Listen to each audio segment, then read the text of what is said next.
Hi folks, welcome to my channel the average Dermadoc. ఇక మొదలెడదామా?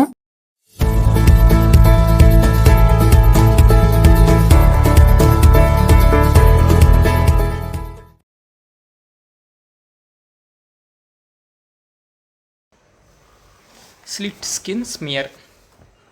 The most useful and commonly utilized laboratory diagnostic method for the diagnosis of leprosy. అసలు లెప్రసీని diagnose చేయాలంటే 2 out of 3 cardinal signs ఉండాలి. Cardinal signs ఏవి?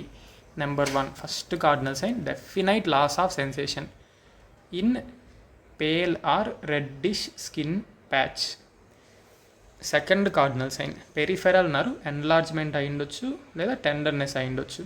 ఆ నరువు supply చేసే ఏరియాలో loss of sensation, ఆ నరువు సప్లై చేసే మజిల్స్ అన్నిట్లో వీక్నెస్.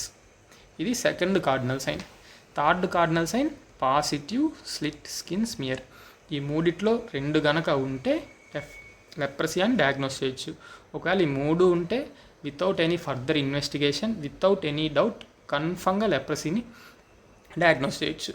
ఇవి ఎందుకు చెప్తున్నానంటే indications of slit skin smear మీకు ఈజీగా అర్థం అవడానికి. First indication diffuse skin infiltration. Second numerous bilateral symmetrical ill defined macules. Third papules, plaques, nodules over ear lobes, face, trunk, back, extensor aspects of limbs. వీటన్నిటి చోట్ల papules, plaques, nodules ఉన్నాయి. ఇప్పుడు sensations check చేసి చూస్తే without loss of sensation ఇలా present అయ్యారు patient మన దగ్గరికి. వేగ్ సెన్సరీ ఇంపైర్మెంట్, ఒకవేళ సెన్సరీ ఇంపైర్మెంట్ ఉంటే అది వేగ్గా ఉంది. క్లియర్గా definite loss of sensation first cardinal sign. Definite loss of sensation లేదు. సో అప్పుడు మనం స్లిట్ స్కిన్ స్మియర్ చేస్తాం. నెక్స్ట్ మల్టీబేసిల్లరియా, పాసిబేసిల్లరియా మనకు డౌట్ఫుల్గా ఉంది. పేషెంట్ దేంతో సఫర్ అవుతున్నాడు, అప్పుడు మనం స్లిట్ స్కిన్ స్మియర్ చేసి తెలుసుకుంటాం. Next at the time of release from treatment RFT. అందరు మల్టీబేసిల్లరీ పేషెంట్స్కి రెఫరెన్స్ బేస్లైన్ డేటా కోసం రెఫరెన్స్ బేస్లైన్ డేటాగా ఒక స్లిట్ స్కిన్ స్మియర్ చేసి పెట్టుకుంటాం. ఎందుకు? ఫ్యూచర్లో రిలాప్స్ గనక వస్తే దాన్ని డయాగ్నోస్ చేయడానికి. If at all relapse occurs. Next leprosy patient presenting with fresh lesions after release from treatment. Treatment course complete చేశాక ఎవరన్నా పేషెంట్ మళ్ళీ ఫ్రెష్ లీజన్స్తో వస్తే ఆ ఫ్రెష్ లీజన్ రిలాప్స్ వల్ల అయినా రావచ్చు, రియాక్షన్ వల్ల అయినా రావచ్చు. రిలాప్స్ వల్ల, రియాక్షన్ వల్ల తెలుసుకోవాలంటే మళ్ళీ స్లిట్ స్కిన్ స్మియర్ చేసి చూస్తాం. ఒక పేషెంట్కి క్రానిక్ గ్రాన్యులోమాటస్ లీషన్ ఉంది, సో డయాగ్నోసిస్ డౌట్ఫుల్గా ఉంది, లెప్రసీయా కాదా అని. అప్పుడు మళ్ళీ స్లిట్ స్కిన్ స్మియరే చేసి చూస్తాం. మీకు క్లియర్గా అర్థం అవ్వాలంటే indications of slit skin smear మన దగ్గరికి పేషెంట్ మ్యాక్యూల్తో వచ్చిన, డిఫ్యూజ్ స్కిన్ ఇన్ఫిల్ట్రేషన్తో వచ్చిన, ప్లాక్స్, ప్యాప్యూల్స్, నాడ్యూల్స్తో వచ్చిన సెన్సేషన్స్ చూస్తాం ఆ లీషన్స్ మీద ఉందా లేదా అని. ఒకవేళ నో లాస్ ఆఫ్ సెన్సేషన్స్ అబ్జల్యూట్గా ఇంటాక్ట్గా ఉన్నాయి, లేదా వేగ్ సెన్సరీ ఇంపైర్మెంట్ ఉంది, మనకు డయాగ్నోసిస్ చేయడానికి కష్టంగా ఉంది, లేదా మల్టీబ్యాసిలియరా, పాసిబ్యాసిలియరా అర్థం కావట్లేదు, డౌట్ఫుల్గా ఉంది, లేదా కంప్లీట్ కోర్స్ ఆఫ్ ట్రీట్మెంట్ అయిపోయిన పేషెంట్ మన దగ్గరికి మళ్ళీ ఫ్రెష్ లీజన్తో వచ్చాడు, అది రిలాప్స్ వల్ల వచ్చిందా, రియాక్షన్ వల్ల వచ్చిందా, డౌట్ఫుల్గా ఉంది. క్రానిక్ గ్రాన్యులోమాటస్ లీషన్స్ కానీ అల్సర్స్ కానీ ఉన్నాయి, అది లెప్రసీ వల్ల అయి ఉండొచ్చా లేదా, అది కూడా డౌట్గా ఉంది. వీటన్నిటికీ ఒకటే సొల్యూషన్. అప్పుడు మనం ల్యాబ్ హెల్ప్ తీసుకుంటాం, ల్యాబొరేటరీ ఇన్వెస్టిగేషన్ హెల్ప్ తీసుకుంటాం. అదే slit skin smear.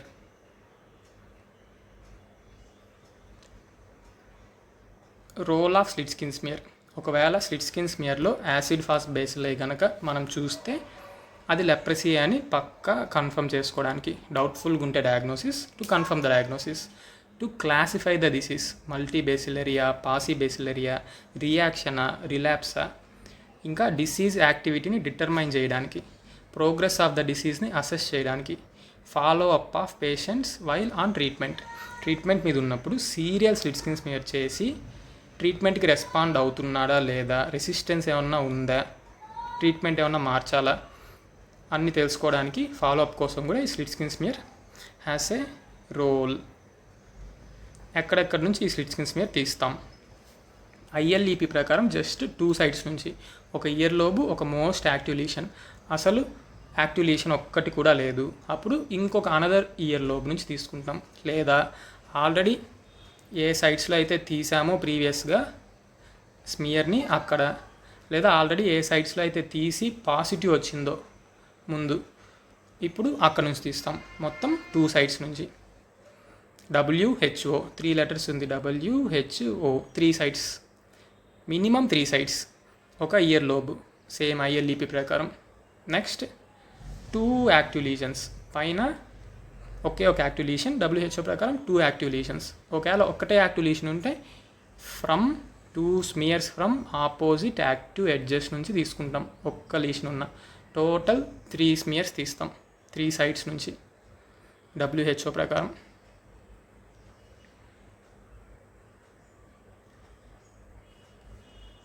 Materials required, ఏమేమి కావాలి? మెయిన్ అన్నిటికంటే మోస్ట్ ఇంపార్టెంట్, ప్రొసీజర్ చేసే ముందు సర్జికల్ మాస్క్ మనము వేసుకోవాలి, పేషెంట్కి వేయాలి, సేఫ్టీ పర్పస్ కోసం.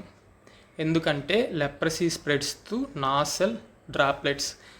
లెప్రసీ పేషెంట్ కనుక తుమ్మితే 30 to 50 సెంటీమీటర్స్ వరకు ఎయిర్ డ్రాప్లెట్స్లో ఈ లెప్రా బేస్లే స్ప్రెడ్ అవుతుంది. Next disposable surgical gloves, cotton swabs soaked in alcohol or spirit. Number 15 blade, microscopic glass slide, sterile glass slide, మైక్రోస్కోప్లో పెట్టి చూడడానికి స్మియర్ని. Tincture iodine. ఇప్పుడు ప్రొసీజర్, పేషెంట్ కన్సర్న్ తీసుకొని క్లియర్గా కౌన్సిల్ చేసిన తర్వాత ఏ సైట్ నుంచి అయితే మనం స్లిట్ స్కిన్ స్మియర్ తీద్దాం అనుకుంటున్నామో దాన్ని cotton swab soaked in methyl ఆల్కహాల్తో క్లీన్ చేసుకొని allow the area to become dry అయ్యే వరకు అలో చేస్తాం. నెక్స్ట్ నాన్ డామినెంట్ హ్యాండ్ యొక్క థంబ్ అండ్ ఇండెక్స్ ఫింగర్తో pinch the fold of skin, గట్టిగా పించ్ చేస్తాం. ఎంతసేపు? Till it blanches. ఎందుకు? To drive out blood. ఇప్పుడు డామినెంట్ హ్యాండ్తో నెంబర్ 15 బ్లేడ్ తీసుకొని కట్ చేస్తాం. ఎంత? 5 mm లెంత్ వచ్చేలా, 2 mm డెప్త్ వచ్చేలా. ప్రెషర్ మాత్రం నాన్ డామినెంట్ హ్యాండ్తో అలానే ఉంచుతాం, బీయింగ్ మెయింటైన్డ్. ఎందుకు? To avoid bleeding. బ్లీడ్ అయితే మన site for slit skin smear contaminate అవుతుంది. ఒకవేళ బ్లీడింగ్ వస్తే wipe off the blood with sterile swab. Next ఆ బ్లేడ్ని 90 degrees రైట్ యాంగిల్స్లో టర్న్ చేసి ఆ వూండ్ నుంచి పల్ప్ని, ఫ్లూయిడ్ని సేమ్ డైరెక్షన్లో మల్టిపుల్ టైమ్స్ స్క్రేప్ చేసి తీసుకుంటాం. అలా స్క్రేప్ చేసి సేమ్ డైరెక్షన్ కలెక్ట్ అయిన one side of the blade మాత్రమే కలెక్ట్ అయిన మెటీరియల్ని స్టెరైల్ గ్లాస్ స్లైడ్ మీద జెంటిల్ స్మియర్ చేస్తాం. Gently smear the material thus obtained on one side of the blade onto sterile glass slide. ఇప్పుడు cut చేసిన వూండ్ని cotton wool dipped in tincture అయోడిన్తో seal చేస్తాం. అలా స్మియర్ చేసిన గ్లాస్ స్లైడ్ని రూమ్ టెంపరేచర్లో will allow it to dry. Then fix the smear by moving the slide briefly over a flame, and now the smear is ready for staining. Glass slide మీద స్మియర్ని fix చేయడానికి బ్రీఫ్గా చాలా తక్కువసేపు ఫ్లేమ్కి expose చేస్తాం. ఓవర్గా expose చేసినా బేసిల్లై మొత్తం destroy అయిపోతుంది. తీసుకోవాల్సిన ప్రికాషన్స్ ఏంటి? The sites of the smear are recorded. Already చెప్పాను, ఎలాంటి యాక్టివ్ లీషన్ లేకపోతే ఆల్రెడీ యాక్టివ్ లీషన్ ఉన్న సైట్ దగ్గర స్లిట్ స్కిన్ స్మియర్ తీసుకుంటామని. ఆల్రెడీ మనం ఎక్కడైతే స్లిట్ స్కిన్ స్మియర్ తీస్తున్నామో దాన్ని రికార్డ్ చేసి పెట్టుకోవాలి జాగ్రత్తగా. So that the same site can be used for successive sets of smears during the course of treatment.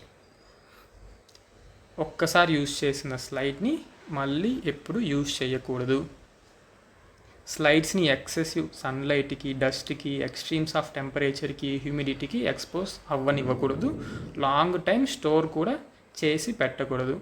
ఎందుకు? All these factors interferes with staining.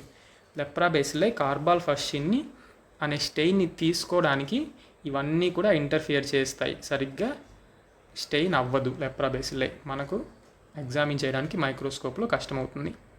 Channel పేరు గుర్తుందిగా, the average Dermadoc. Like, share, subscribe చేయడం మాత్రం మర్చిపోకండి. Thank you. హస్తల విస్తా. దస్విధానియా.